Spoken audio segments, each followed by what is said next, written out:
ወያኔም ኢትዮጵያን ቴክ ኦቨር ሲረከብ ኢትዮጵያዊነት ታግሎታል። በራሱ ብሎ ኢትዮጵያዊነት አስተሳሰቡ ታግሎታል።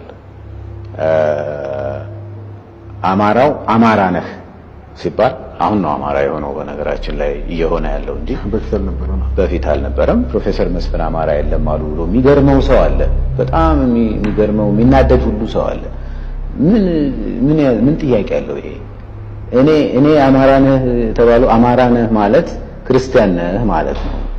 እናንተ እስላምና አማራ ነን ማለት የሃይማኖት ልዩነት ነው እንጂ አማራ የህዝብ ዘር መገለጫ ሆኖ አያውቅም። እኔ ዛሬ ከ30 ዓመት በኋላ ዛሬ ጎጃም ውስጥ ያለ አንድ የእስልምና ሃይማኖት ተከታይ አማራ ነህ ብትለው ኮምፎርታብል ይሆናል ብዬ አላስብም ዛሬ ራሱ።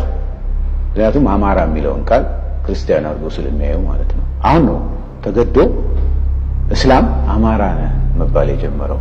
ኢትስ ስቲል ፋኒ እስላም አማራ ነህ ሲባል አሁንም ፋኒ ነው ለኔና ሲጠቃ አማራ ተብሎ ሲጠቃ መጨረሻ ላይ ኮርነር ሲሆን እንዴ ምን ብለው ነው ኮርነር የሚገሉን ለምንድን ነው ብሎ ሲጠይቅ አማራ ስለሆንክ ነው ሲባል ያኔ አሃ ነው እንዴ ብሎ አማራ መሆን ይጀምራልና ሁላችንም ዞር ስንል ተለጥፎብን ያገኘነው አይደንቲቲ ነው እንጂ አማራ ሆነን አይደለም ያደግነው የተነገረን ይሄ አይደለም።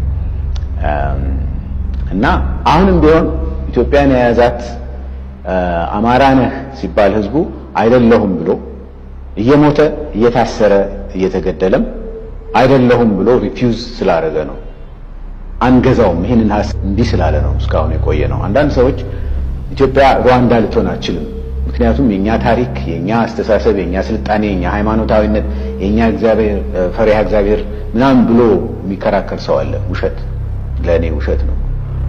ሩዋንዳ ያልሆን ነው እኛ ወያኔ ሲገባ ኢሚዲየትሊ ወደ ሩዋንዳነት ያልተቀየር ነው።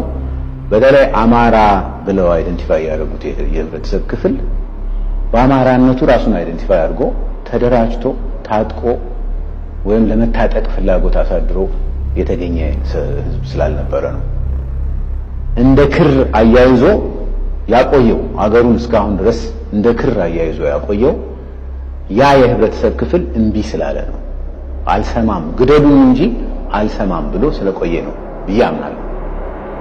እና አሁን ግድያውና ግፉ ሲበዛ ከስንት ዓመታት በኋላ የምንገደለው እኮ በዚህ ምክንያት ነው እያለ ሰው ወጣቱ አሁን እኔን ብትጠይቀኝ እኔ ከዚህ በኋላ አማራ ልሆን አልችልም ቀይሬ እንደገና